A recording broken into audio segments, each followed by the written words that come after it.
Put on your helmets for this episode of Science Max.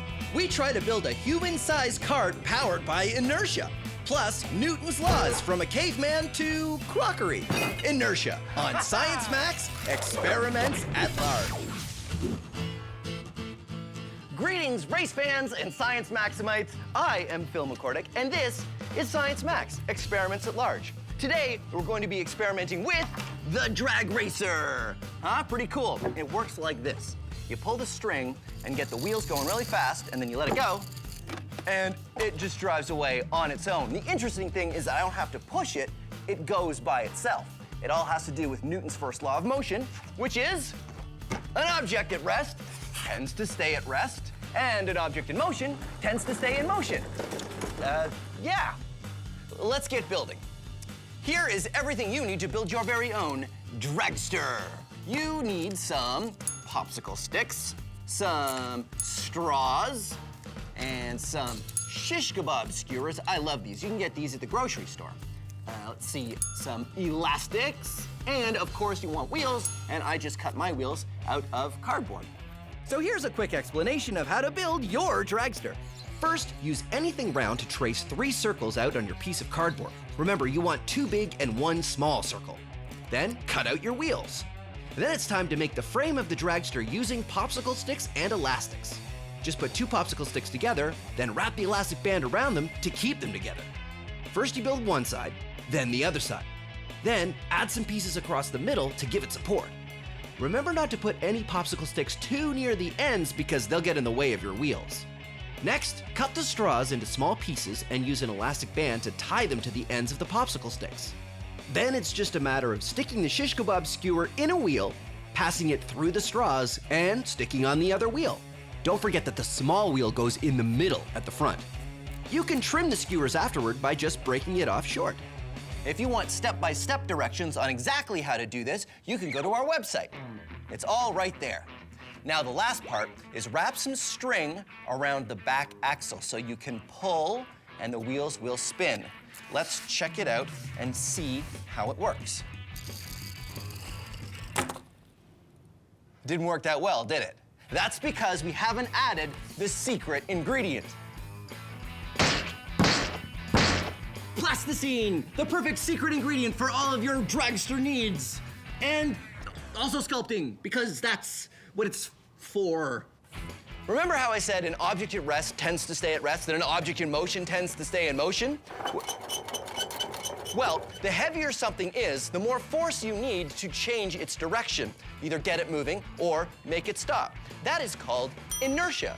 It's the tendency for an object to resist a change in motion, either getting it going or making it stop. So, the heavier we make the wheels of our dragster, the more they will resist a change in motion. So what I've done is I've stretched out my plasticine, and then you roll the wheels of the dragster around in the plasticine, and this will make each wheel way heavier than just the cardboard by itself. And it will make it much better in terms of keeping the dragster going, because if the wheel has more weight, it will have more inertia. Now, I have to wrap the string around the back axle, just like that, and there we go. All right, let's try it out. All right, let's give it a shot and see how it works. Pull on the string, get the wheels going real fast, and there it goes. Now, of course, this is Science Max, experiments at large, and we are going to do it again, and we're going to do it much, much bigger. That's why I'm going to the Center for Skills Development and Training.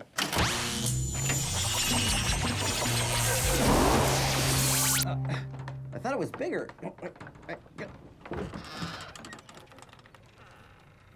Oh, right. Hey, Chris. Hey, Phil. How you doing? Chris is from Logix Academy, and he is going to help me max out our dragster. Now, you guys at Logix Academy go into schools and build all kinds of cool stuff with the students, right? That's absolutely right. This is our dragster over here, actually. And this one has an electric motor, which is kind of fun. And these gears touch. Ooh. Wheels get going. I like that. And... Oh, all right. See, our dragster works on good old human power. You pull the string, And there it goes. Now, you have a physics degree, right? I do. Which means you know Newton's first law of motion. Of course, an object at rest tends to stay at rest. And an object in motion tends to stay in motion. I thought it was gonna come from over there. Yeah, come on. All right, Chris, I want to make a dragster big enough that we can ride. Whoa, okay. Well, it's gonna have to be pretty big. Yeah, I think we have enough wood, though, right? Yeah, And looks like oh, look, I've got some wheels. perfect. These are bike tires. And I filled them full of air, so they're bouncy. Check Excellent. it out. Oh, it's okay. So, yeah, we build our frame out of wood, Yeah. attach the tires on, and then find a way to get them spinning. And if the tires are spinning, Yeah. we don't actually have to push the cart because it'll just go on its own? That's the idea. The inertia should carry, in the wheels, should carry us down the track. So in this case, the object in motion is the wheels. That's right. And it wants to stay in motion, which means that when it hits the ground, it'll push the cart. And hopefully us too. And hopefully us too. All right, let's get building. Let's do it. So Chris and I get to work building the dragster. Our maxed out version is gonna look just like the popsicle stick version. A triangular frame with 2 large wheels at the back and a small one at the front. What's more, we're gonna do the same thing to get the wheels spinning. We're gonna attach a rope and give it a pull. When we drop it down, the inertia of the wheels should make the dragster take off. All right, here we have our dragster. This is nice, Chris. Yeah, it looks good. So the only thing I don't understand is what are these for? Right, so these are gonna help us lift the wheels off the ground, like this. Oh, okay. Pull it back, and what's gonna happen is we're gonna run real fast with that string, and we're gonna give it a little kick, and hopefully it'll take off. Ah, all right, I like it. So I just run backwards as fast as I can. Fast as you can. All right, here we go. Ready? Yep, ready? Okay, safety glasses on. And, oh, wait, did you want to sit on it, or? Oh, right. Let's wait until we see it working, and then we can... Okay, dry run. Okay, try one. Ready? Go!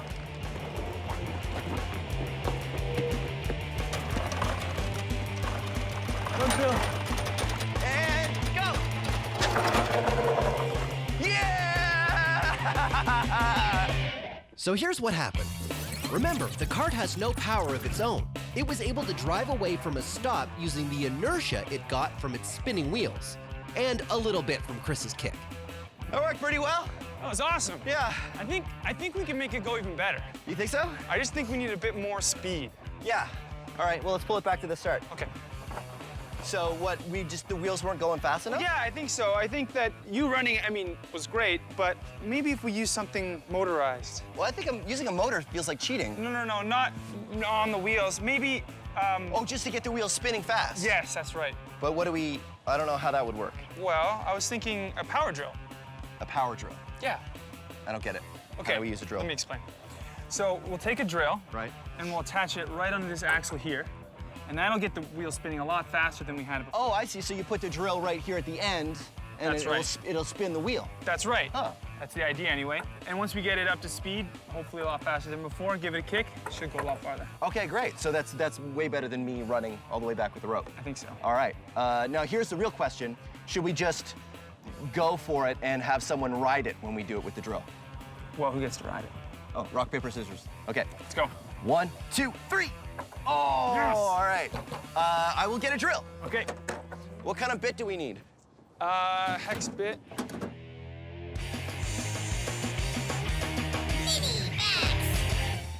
Here's a fun experiment you can try. If you have something heavy, like this glass of water, and you put it on a piece of paper, you can experiment with inertia.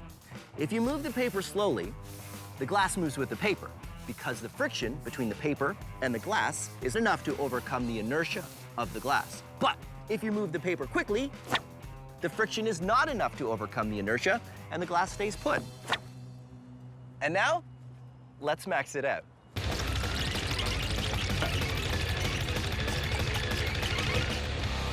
Okay, let's do it.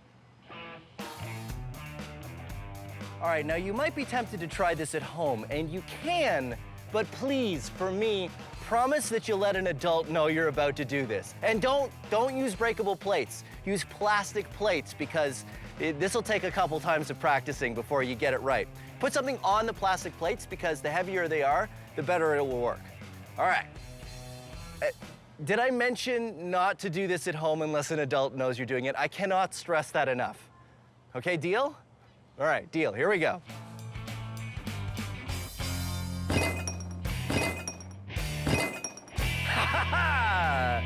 And there you go. Newton's first law. Thank you. Our dragster worked pretty well, but now we're gonna try sitting on it and seeing if the inertia of the wheels is enough to accelerate the dragster and the human rider. Because we're gonna need a lot more inertia, we're gonna make the wheels spin even faster using a drill. All right, power tools! Yeah, power tools! Woo! Yeah! Sorry.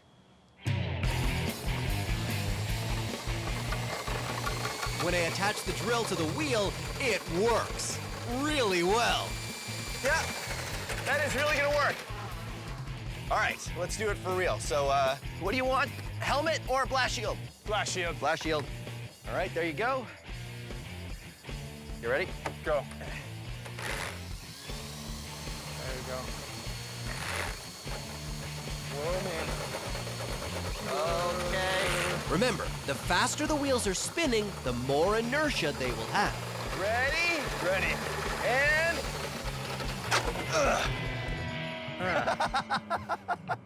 Well, What happened? so you went a foot. 1 foot. So why didn't that work nearly as well as the last time we did it? Well, I think my extra weight caused a bit of the problem. Yeah. So the inertia wasn't able to carry us forward. But the whole point of this is so that someone can ride the dragster, because why build it if we can't ride it? That's exactly right. I think if we're gonna have someone ride it, we need heavier wheels. Well, on the small one we use plasticine. Yeah. I don't know if that's what we should use. What if we used car tires? Car tires. Oh, what, on this? No, I think we're gonna have to build something bigger. So okay, so we build a whole new frame. Yep. What if we got like the axle of, like the back axle of a car or something? That's a great The idea. back axle of a car, and then what, we use the drill? I don't think the drill's gonna be enough. To move the, why? You don't think it's gonna be enough to move the back axle of a car? Yeah, it's too big. So what do we do? Well, what's good at moving the back axle of a car? Well, I mean a car, but we would have to take it off the car, so.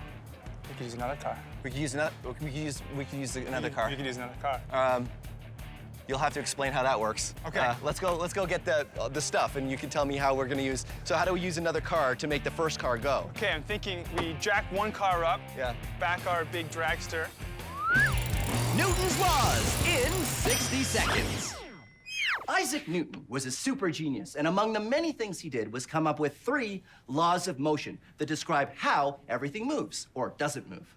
I will demonstrate using myself. Newton's first law: an object at rest tends to stay at rest. An object in motion tends to stay in motion. Newton's third law is for every action, there is an equal and opposite reaction. These sandbags weigh as much as I do. So when I push them forward, I go backward the same distance. Now, Newton's second law is F equals ma. Force equals mass times acceleration. How hard you push something is equal to its mass or its weight times its acceleration, or how much you change its speed. I know, that one's a little bit more complicated, so we're gonna have a whole other segment describing that one coming up. Meantime, let's recap. Newton's first law: object at rest tends to stay at rest, object in motion tends to stay in motion. Newton's third law: for every action there's an equal and opposite reaction. Newton's second, Newton's 3 laws of motion. Now how do I get down? How do I get, oh wait, I know. Oh no, that was not a good idea. That was... Now it's time for Science So Simple, a caveman could do it. This is a caveman. This is a door. It is a well-known scientific fact that cavemen do not know how to open doors.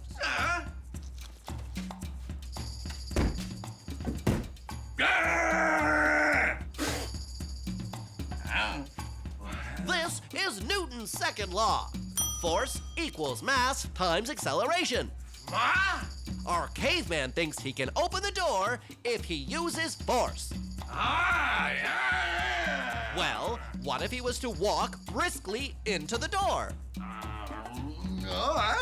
Then the force that he will hit the door with will be equal to his mass, or how much he weighs, times his acceleration, which will be walking speed to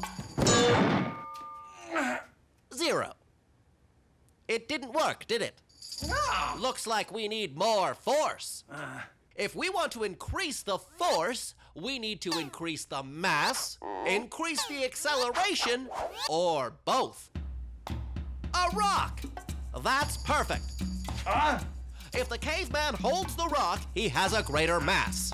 Now we just need to increase the acceleration, which means going faster. Let's try running. Go on. A little further. That's good. Now the caveman is going to run at the door. To get more force, we've increased the mass to a caveman plus a rock. And we've increased the acceleration to go from running speed to 0.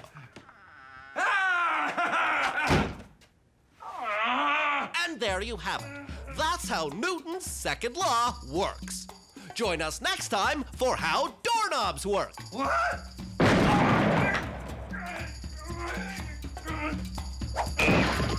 Our inertia-powered dragster just wasn't maxed out enough. So Chris and I built a second dragster, the Dragster Mark II. This one is a welded metal frame, and instead of bike tires, we're using car tires because they're much heavier than bike tires. And to get the tires spinning fast enough, we're going to use a car. That's right. We jack up an actual car and have the tires touch each other. Then we can get those heavy tires spinning fast enough to get enough inertia to get me going from nothing. The Science Max build team pulled out all the stops on this one. Just like the smaller version, the dragster has to be up on jacks so the wheels don't touch the ground as they get spun up. The wheels of the dragster touch the wheels of this working car, which is also jacked up. That's how we're gonna get them spinning fast enough. Chris is over there. He's got a rope, just like I'm gonna have a rope. And when we're ready, we're going to run forward and pull it off the jacks, and our dragster will go. We hope, right? That's the plan, right? Yep. All right. I think it's gonna work. I think we should do it. Ready, Chris? Ready. You ready, Paul? Ready. Fire it up. Go, go, go. Faster, faster, faster. Keep Faster, going. faster. Keep going. All right, Chris. After 3, right? 1, 2, 3, go. Nice. It's pretty good. Yeah, that worked. All right, I think, are we ready for me to be in it? I think so. All right, we're gonna do it. The helmet's in the Max van. Do you have the keys for the Max van? Keys for the Max van.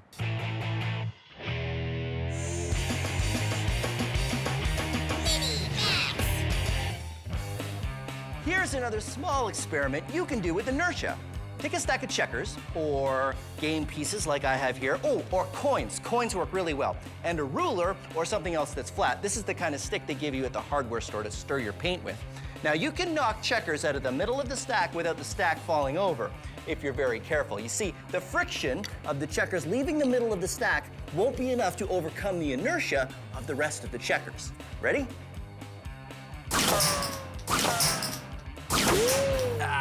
Now, let's max it out. Oh, I have these pizza boxes, and they should work the same way. You see, you get a stack, and don't worry, I've already eaten all the pizza. And I put them on there like that, and now I need a ruler. And what I've got is this cricket bat. You see, it's got a nice flat edge, just like the ruler. Now, if this works right, I can hit it hard enough to knock out just 1 or 2 pizza boxes, and the rest of the stack should stay. Here we go, ready?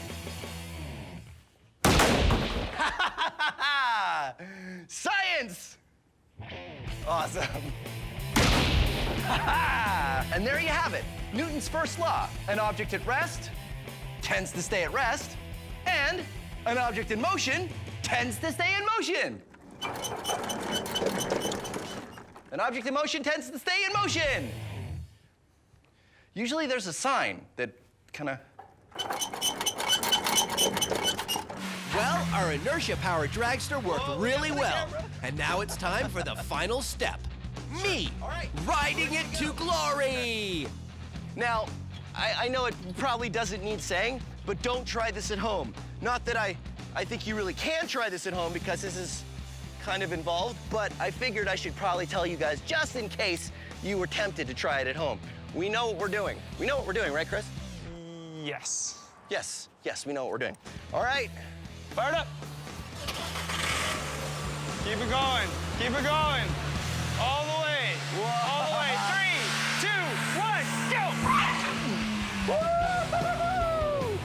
Yeah! Yeah! Woo! How's that for inertia? Wow, look at that. That's amazing. Cool. High fives! Yeah! Let's recap. The weight of the tires, as well as how fast they were going, provided enough inertia to accelerate me and the weight of the dragster. The objects in motion, the wheels, wanted to stay in motion so much they moved the dragster all by themselves. Inertia, and Newton's first law of motion. Thank you for joining us on Science Max. Let's go again. Your turn? Yeah, my turn. Okay. Woo. Newton's third law is the science behind balloon-powered rocket cars. It's also the science behind a maxed-out rocket car that I can ride. Plus bowling balls and an interrupting sign. Today on Science Max, experiments at large. Greetings, Science Maximites. I am Phil McCordick, and this is Science Max Experiments at Large. Today, we're going to be experimenting with the balloon-powered car. Here's how it works. Woohoo! It all has to do with Newton's third law. Newton's third law. For every action, there is an equal and opposite reaction. We don't have to do this now. This is all for later. We can build the cars first, and then we can, let's go over here. So how do you build a balloon-powered car? Well, I suggest you be Science Maximites, because there's any number of ways you can build a balloon-powered car. You do not have to follow my design. You should come up with one of your own. It may even be better than the one I built. But I will give you some tips, though, that make it a lot easier. First of all, you need something to stick your balloon on that has an opening on it. I used a turkey baster for this car. I just pop the top off, and remember to tell an adult that you're using the turkey baster.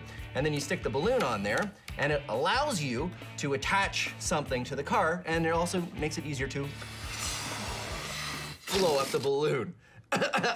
You can use any number of things, even just any kind of tube that you find lying around. It helps you attach the balloon to the car, and it helps you blow up the balloon way easier. The other thing you should think about when you make your balloon-powered car is how you're going to make the wheels roll. Once you've decided on the base of the car, you could use anything, even just a piece of cardboard like this.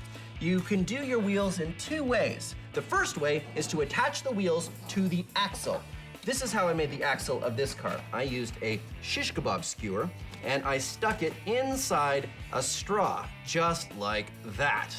And then I attached the lids to the shish kebab skewer.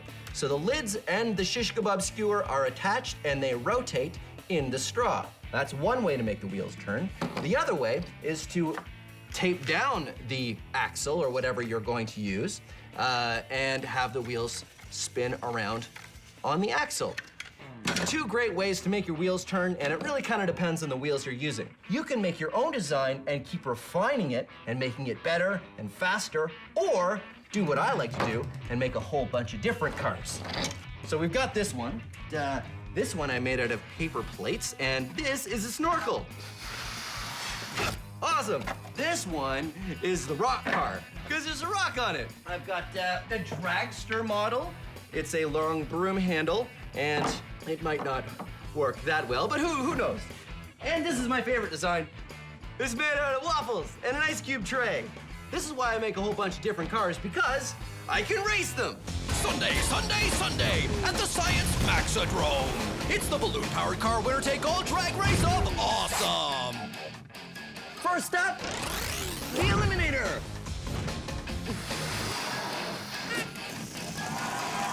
Woohoo! Better late than never, it's the procrastinator.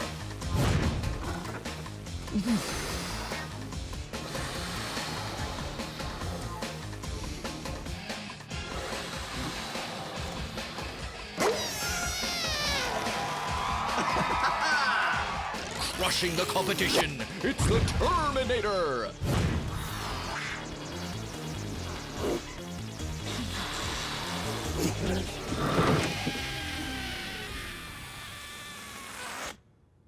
Feel the chill of the refrigerator. All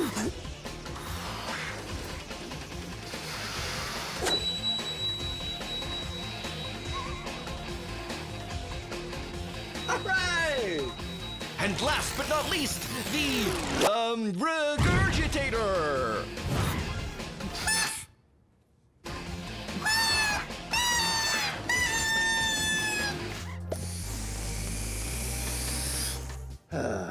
Well, when you build your balloon-powered cars, you can figure out what worked or what didn't work and try modifying your designs to make them work even better. That is science.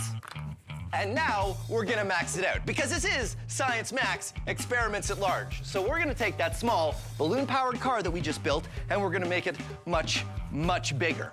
I'm gonna go to the Center for Skills Development and Training and we're gonna use the science behind the small balloon-powered car and we're gonna make it big.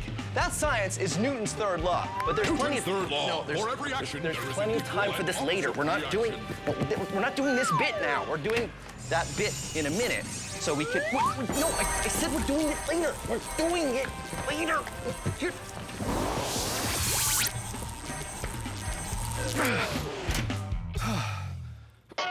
Whoa.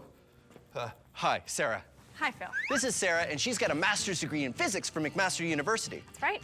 And we're going to be talking about Newton's third law. Oh, look out, duck! Sorry. There was a sign that kept coming in. Never mind. Newton's third law. Well, what is that? For every action, there's an equal and opposite reaction. Right, so how does that work with our balloon car? Ah, cool. Okay, so if you blow up the balloon, what's gonna happen when you release it is the air is gonna push out with a certain force, which in turn is gonna cause the cart to move forward with the exact same force. Yeah, works great. So how come it doesn't work with my rock cart? Ah, wow. Well, actually, it did work. So the balloon still pushes with the exact same force, which causes the cart to have the exact same force push forward, but your rock is really heavy, so you probably didn't see it move. Oh, so a lighter cart works better with the same amount of force. That's it. Well, there you go. Newton's third law. What? Newton's third law. For every action, there is an equal and opposite reaction. I'm really starting to dislike that sign. Phil, are you okay? Yeah, I'm fine. Our small balloon-powered car works because of Newton's third law. For every action, there's an equal and opposite reaction. The air pushing out the balloon this way pushes the car with the same amount of force this way. So, in order to max it out, the plan is just to get a bigger wheeled cart and a much bigger balloon. So, everything should work out the same. Okay, so I thought what we would do is in order to max out the balloon-powered car, what we need is a cart to start with, and then I ride it. And we have a giant balloon, and then I go. Do you have a giant balloon? Ha ha ha ha! Giant balloon! So, step one, Sarah blows up the balloon. Okay.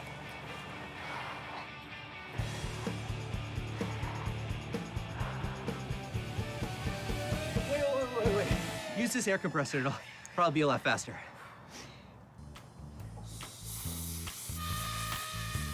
Sarah and I get to work blowing up the balloon, and it takes a long time. A very long time.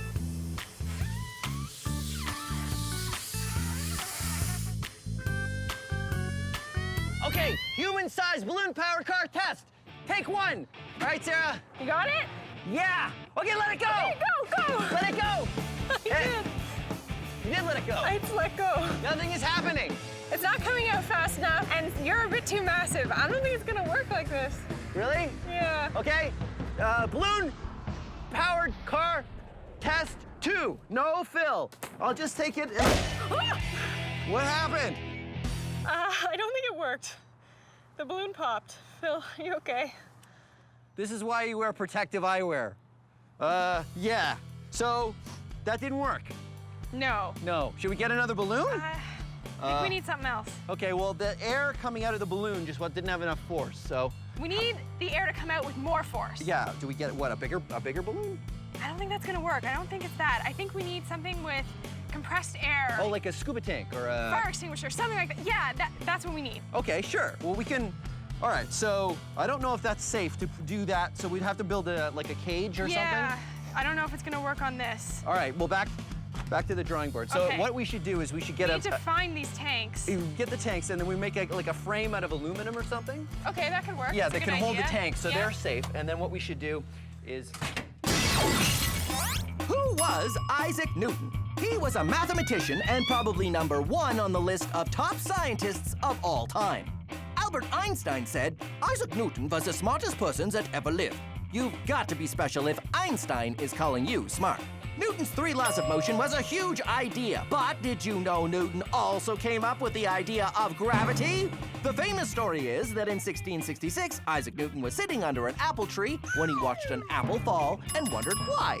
Hey everyone, I just invented gravity, which was a big relief because up until then, everyone was just floating around. Okay, so it didn't happen like that.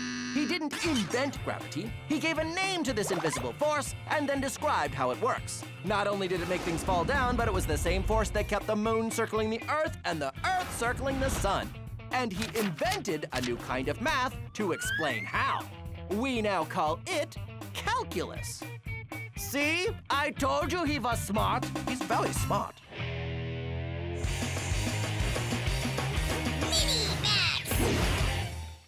This is hydrophobic coating. Hydrophobic literally means afraid of water, but it's not actually afraid of water. The chemistry of a hydrophobic coating prevents water molecules from penetrating anything you spray it on. You can get this stuff at the hardware store, and if you want, be science maximites and get an adult and think of the coolest thing you could spray with hydrophobic coating. I like to use things that do not go well when you put them in water, like tissue. Yeah, doesn't look great when it gets wet. Here's a tissue coated in hydrophobic coating. Huh? Weird. Or it works the same with a paper towel. Paper towel in water, paper towel covered in hydrophobic coating, stays dry. Or how about a dinner roll? Dinner rolls really don't like water. See? Gross. But a dinner roll coated in hydrophobic coating? Weird. Just don't eat it. Now, it's time to max it out. I have coated half of my lab coat in hydrophobic coating, and the other half I have not. Hydrophobic coating, regular lab coat. Half of me is wet, and half of me is dry. What's more, half of my outfit ended up being wet and half dry because the lab coat was protecting my outfit from getting wet. Now it's time to max it out even more. We have coated my entire outfit in hydrophobic spray. My shirt, my pants, and my lab coat.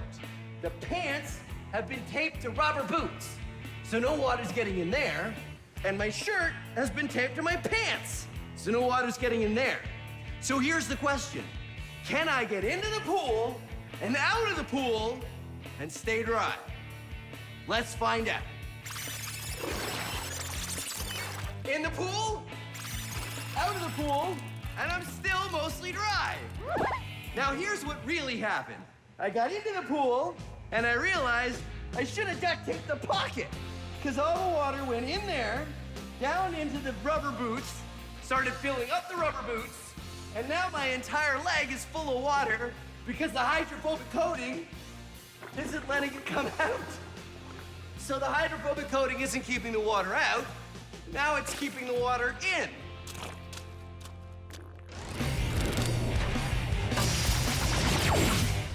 Let's take a closer look at Newton's third law. Newton's third law. For every action, there is an equal and opposite reaction. Okay. All right, let's watch it back. When the sign hits me, I exert a force on the sign in the opposite direction. That makes the sign stop moving. It also exerts an equal force on me, causing me to fly off in this direction. Now, if I was to push this sign, I'm not only pushing the sign this way, but my feet are pushing against the ground in the opposite direction. It's, well, it's really easier to see if I'm not standing on the ground. No, hold on. Okay, so, huh? Oh, okay. So now that I'm hanging, watch. I push on the sign, but when I exert force on the sign to make it go this way, I go that way. Well, Actually, it doesn't work as well because the sign isn't as heavy as I am. So wait, I have this over here. This is a barrel, and it has stuff in it, and it weighs as much as I do. Okay, so watch. If I push on the barrel like that, I go away from it as much as it goes away from me. So, there you have it. Newton's third... No, hold on. Newton's third law. Newton's third law. Okay, go. Newton's third law. For every action, there is an equal and opposite reaction.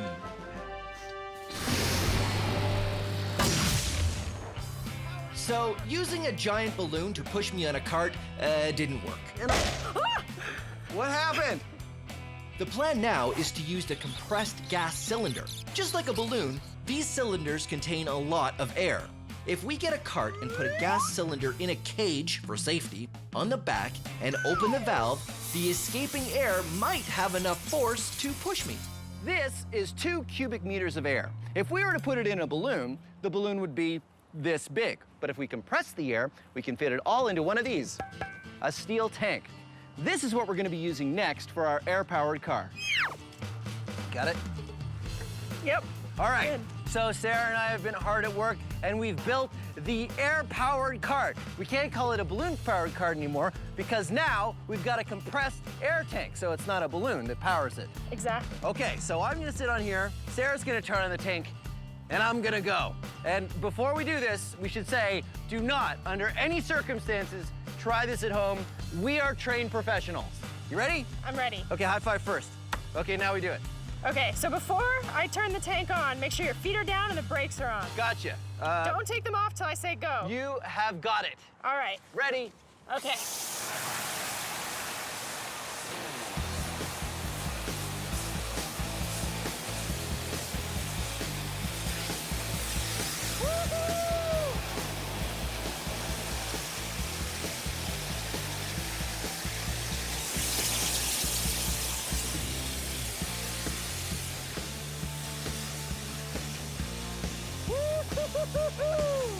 Yeah! It worked. Yeah, it did work, but I feel like it could work better. You want to go faster? I do want to go faster. This reminds me of the rock car. Yeah. Where we didn't have a big enough balloon. We need more force. We need more force. So should we get a bigger tank? Let's get more tanks. More? Tanks, more force. You're gonna go faster forward. Newton's third law. Newton's third law, high five. All right, let's do it. All right.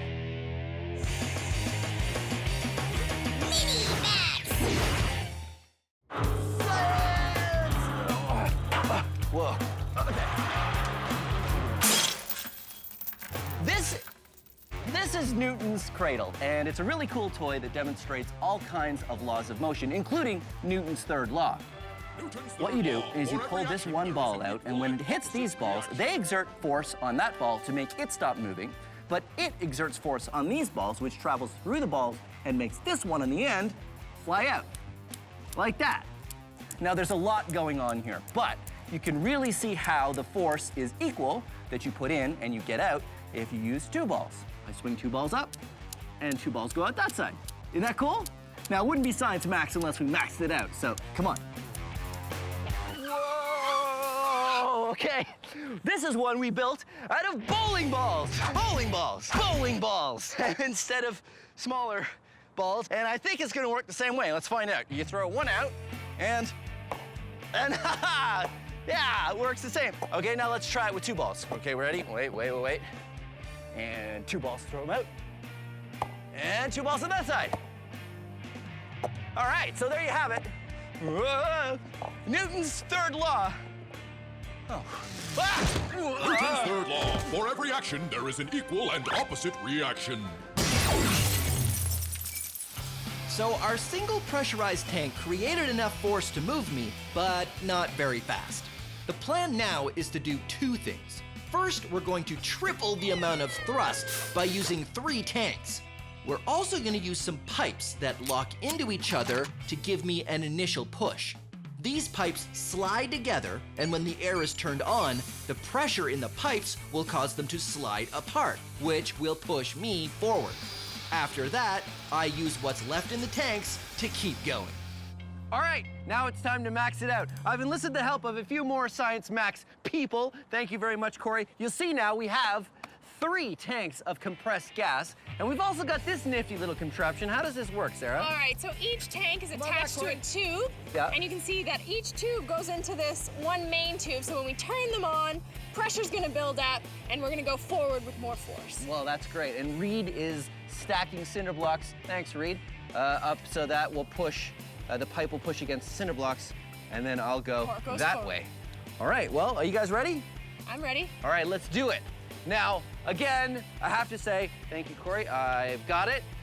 This is something you definitely don't want to try at home. We are all trained professionals. We have a physics degree here. We've got TV people that make sure that this is safe. So watch it and enjoy, but please don't try any of this at home.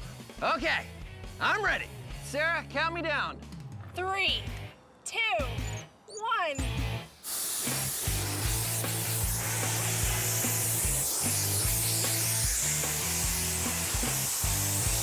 Yeah! Woo! Uh-oh, uh-oh, uh-oh. Uh-oh. Woo-hoo-hoo. That was awesome! That was really awesome. All right, high fives, high fives. Yeah, yeah, yeah, yeah. And it's raining now, so it looks like we're gonna have to stop. So thank you very much for joining us on Science Max Experiments at Large in our episode on Newton's third law. 3, 2, 1. We're really under pressure during this episode of Science Max. Compressing a gas till it's pressurized is how we can do this, and this, and to a lesser degree, this. Help, I'm being crushed by all this pressure. Pressure, today on Science Max Experiments at Large. Phil to Mission Control. Come in, Mission Control. This is Mission Control, Phil. We read you loud and clear. I would... Oh. Greetings, Science! Greetings, Science Maximites! Welcome to Science Max Experiments at Large. My name is Phil McCordick, and today we're gonna be building an air-powered rocket. Too difficult, you say? Nonsense, it's easy. It's not like it's rocket science. Hey, it is rocket science. Cool! Here's what you need. You need a bottle and a cork. Make sure that the cork fits nicely into the bottle, and then you need an air pump, because you can't have an air-powered rocket without air. And on this air pump, you need a pin, the special kind that you use to inflate basketballs or volleyballs or stuff like that. Now, what you want to do is push the pin through the cork. You might want an adult's help for this. Push it through until it goes through on the other side, and then make sure you get a good seal with the bottle. Now you're ready to launch your rocket with air pressure. But first, let's do a few other things. Take your cork and put it in a tripod launcher. You can make this out of pencils or anything you want, as long as it stands up nice and solidly. And then, of course, you want to decorate your bottle so it looks like a rocket. This is my rocket. Pretty good, right? So stick the bottle on the cork like before, like that. And then you stick the pin in the bottom. And what we're gonna do is we're gonna inflate the bottle with air pressure, and then it's gonna launch. Okay, here we go. You know, rocketry really isn't something you should do indoors. Come on.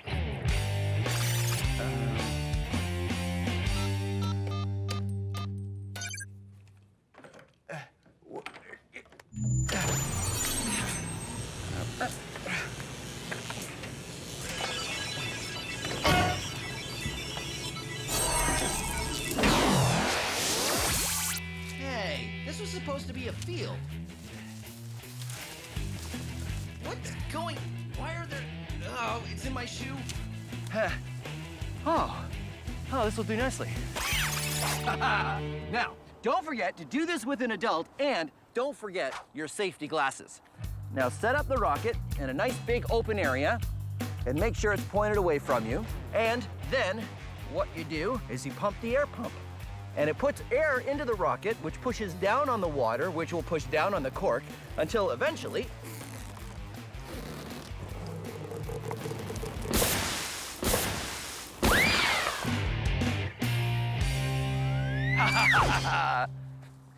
So be Science Maximites and come up with your own rocket design. Try different amounts of water, different fins, even a different size bottle. Try it for yourself and see if you can get one that goes higher than mine just did. How did I get in? I think it was this way.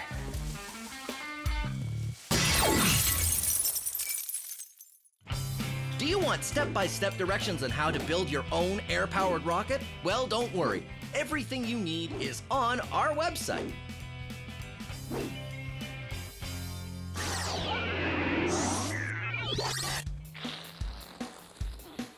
All right, now it is time to max out our air-powered rocket. I've got Adam here. Hey, Adam. Hey, Phil. How you doing? Good, how are you? Good. Adam's from Logix Academy, and you guys go into schools and talk about science. We do. Fantastic. Do you guys do a air-powered rocket? Yes, exactly. Does it look like this one? Looks exactly like that. Oh, that's great. So how do we max this out? So we want to add more pressure to this bottle to try to get it to launch a little bit higher. More air. More air. Great, so what do we do? So we're going to use one of these. Ooh. It's the air compressor. Right, which works a lot like the bike pump, right? Yeah, exactly. Cool. So we're going to have compressed air coming from here through this tube into underneath here. Yeah. And out that nozzle there, and you're going to put your bottle on top. And out the nozzle like into that. the bottle, like that. Yep, and now we want to be able to hold it in place, so we're going to have these little fingers here that are actually going to work to hold it until we want to let it go. So we're going to lock it in place. Oh yeah, look at that. Totally locked. Exactly. And then what? How do we launch Now, it? you're going to take this cord and go a safe distance away, and we are going to pull it. And then we would pull it. Which one do you want to start with? I think we should use this one here. Okay, great. Now we put water in it, right? Yep, you're gonna put water in there. Why do we use water? So the water is gonna act to push the rocket up into the air. The compressed air in here is gonna shoot the water out the back, and the water is gonna push on the rocket and make it launch. It's just to give it a little extra push. How do I get it on there without spilling any water? So just rest it next to the Just go launcher fast? there. Yeah, just go really fast. Ooh. There you go. There we Raise go. A little bit. Haha. And then Lock it in place. locking it in place. There's no Okay. air pressure in the hose yet, right? Not yet, no. First, we have to spool out the launch cord. So the air compressor has the compressed air in it. It's ready to go. Yep, it's all ready to go. We just need to connect the hoses. Adam, I've noticed it's snowing a little bit. Do you think that's any reason why we should stop? I don't think so. No, the science must go on. Blast shields down. Connecting hoses. When we connect the air hose, the pressure from the compressor travels down the line and into the bottle. You can see the bubbles of air going in. Those bubbles are carrying more air into the bottle, giving it more pressure. Here we go. 3, 2, 1.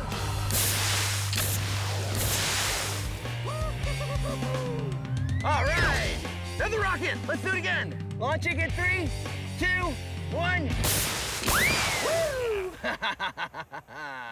Nice. Success. Success. Nice. So, small bottle worked really well. How do we make it bigger? I know, bigger nose cone? I think a bigger bottle. Oh, bigger bottle. Yeah, of course, that's easy. How about this empty water bottle that we have now? That might work, except that the top here is too big, and I don't think it'll fit on our launcher. Oh, yeah. So what should we use? A 2-liter pop bottle might work a bit better, because it'll be about the same size. Oh, that's right. 2-liter pop bottles have the same opening as these small water bottles. Exactly. That's great. All right, let's make a couple rockets out of 2-liter pop bottles. Awesome.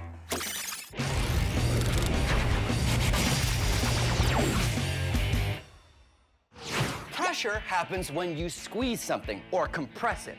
Solids do not compress very well. I will demonstrate. Solid? Is it compressing? No, okay. Liquids don't compress very well either. You can demonstrate this for yourself by getting a plastic water bottle and filling it right to the very top with water and putting on the cap and squeezing.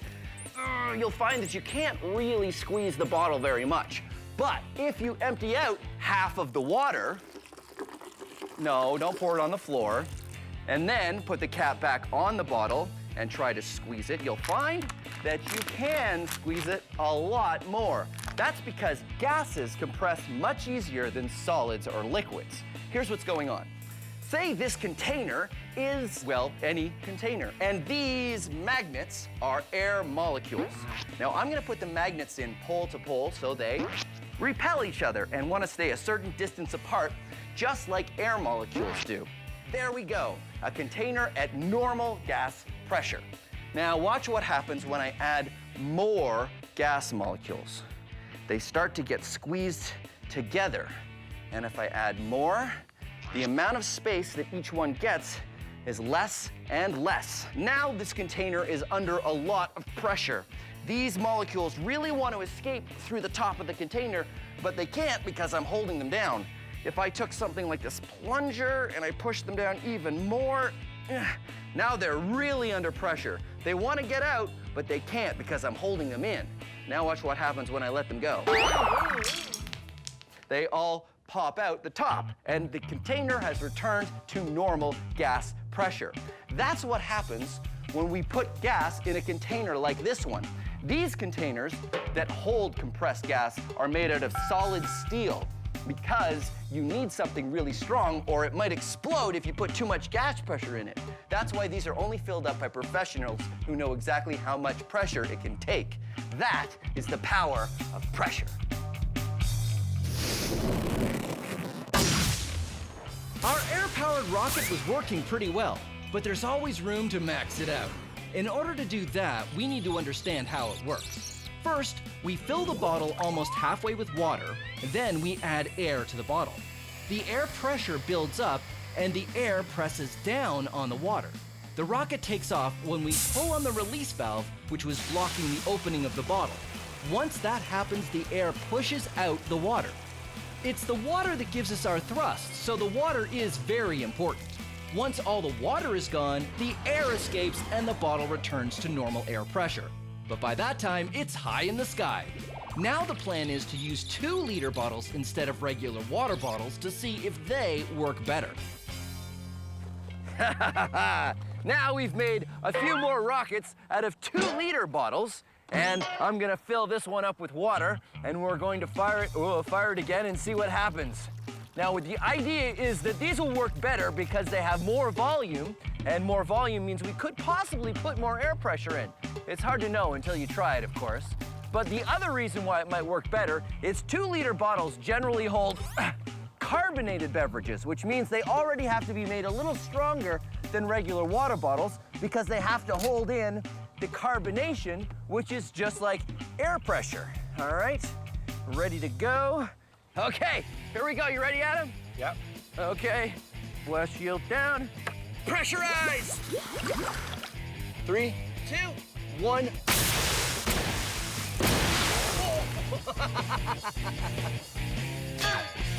Let's do another one. And 3, 2, 1.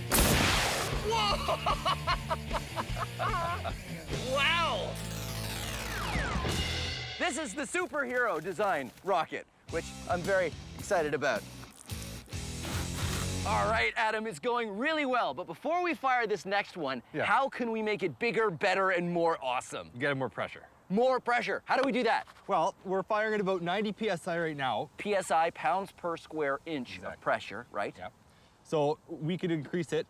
We could increase it. So how, we're at 90 now, how high does the tank go? Go to about 120. 120 PSI. Let's see what happens. All right, let's do it. Here we go. 90, 110, 120. Should we fire it? Let's fire it. Let's fire it. Here we go. 3, 2, 1.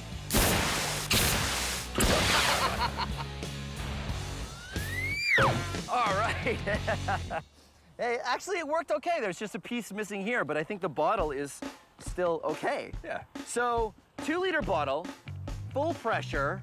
I think we can still make something even better, even more maxed out.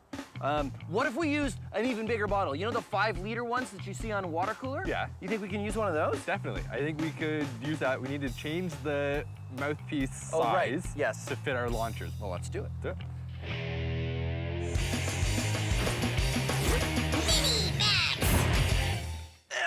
Help, I'm being crushed by all this pressure.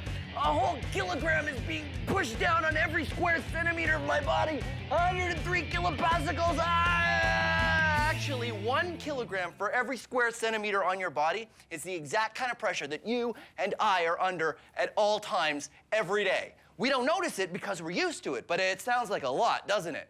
Well, it is. Here's an experiment you can do with a plastic bottle. Say at room temperature, there are 10 million air molecules in here. Doesn't really matter how many, but we'll say there's 10 million at normal room temperature. What happens if I heat up the air inside this bottle? This is warm water. What I'm trying to do is heat up the air inside the bottle because the air molecules, when they get hotter, move faster and need more room. So the 10 million air molecules are starting to escape out the mouth of the bottle and reducing the number of air molecules inside. And now I take the bottle out and cap it. Because the air molecules heated up and speeded up, they needed more room. Now there's less of them in the bottle. There's about 4 million air molecules inside this bottle, but they're all hot air molecules and they have a higher pressure, and you don't notice it because the air out here isn't crushing the bottle. But watch what happens if I cool the air inside the bottle. This is ice water. So what's happening now is the molecules are slowing down and they need less space. So they need less room and they're being crushed by the pressure on the outside of the bottle. Ha-ha! It has been crushed because the colder air molecules don't need the same kind of room as the hot air molecules. The room temperature air has crushed the bottle. The air inside has a lower pressure than the air outside. Pretty amazing. Even more amazing when we max it out.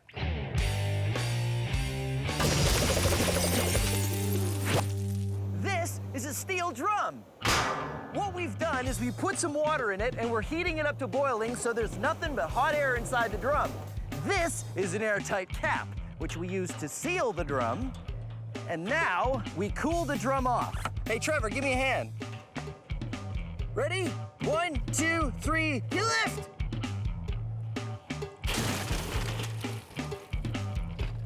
That's good.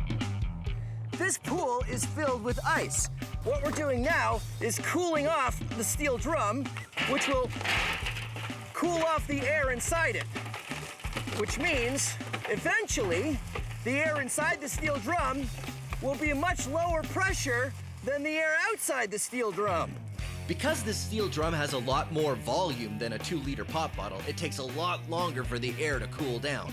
The other thing to think about is that it's a steel drum. I could stand on it and it wouldn't even dent. But sure enough, after a few minutes... Whoa! Check it out! The barrel has totally crushed.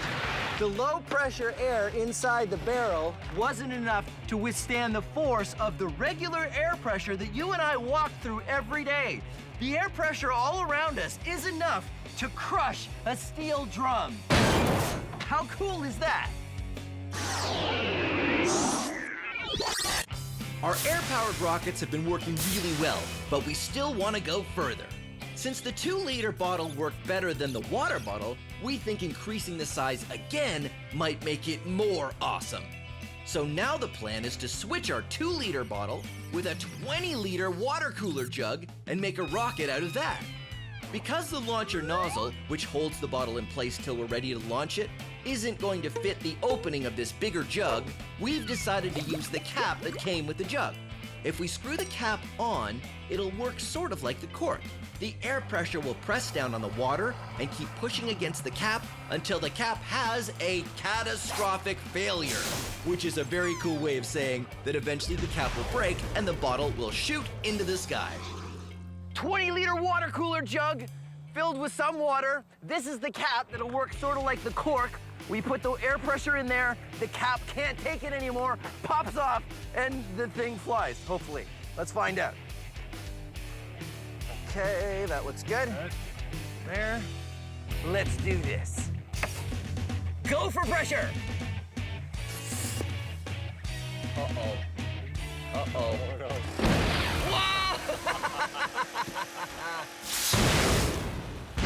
Hilarious! That worked pretty well. It sort of does that. I wonder if it's aerodynamic. No. No.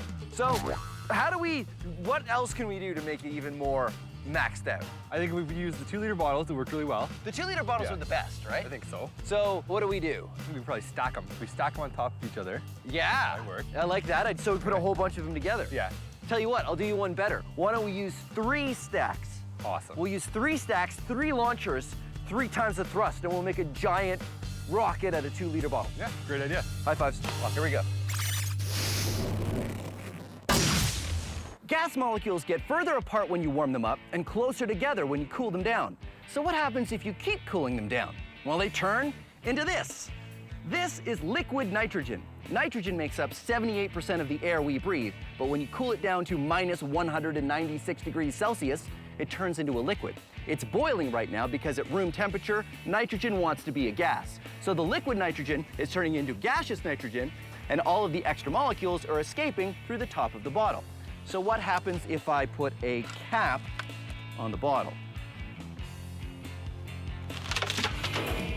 Right now, the liquid nitrogen is turning back into a gas, but because there's a cap on the bottle, the gas has nowhere to go. So the pressure is just gonna keep building and building until the plastic bottle can't contain it anymore, and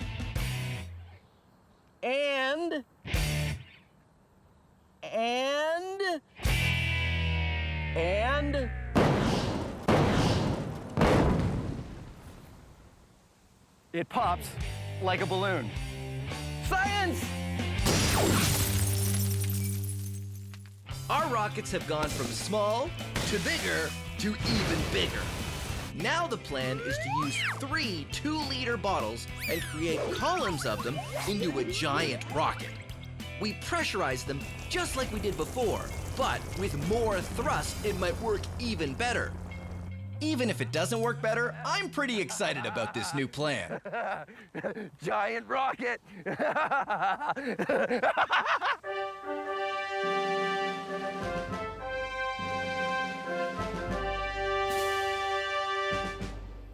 Giant rocket! You ready? I'm ready. Okay, blast shields down. Connecting hose. Dialing up pressure. Pressure is rising. It's bubbling. Bubbling. 100 PSI. Okay, stand by to fire. 3, 2, 1. Whoa! Woo!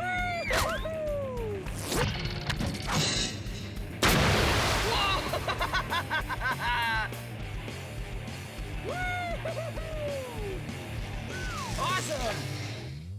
Yeah, let's go check it out. Well, there you have it.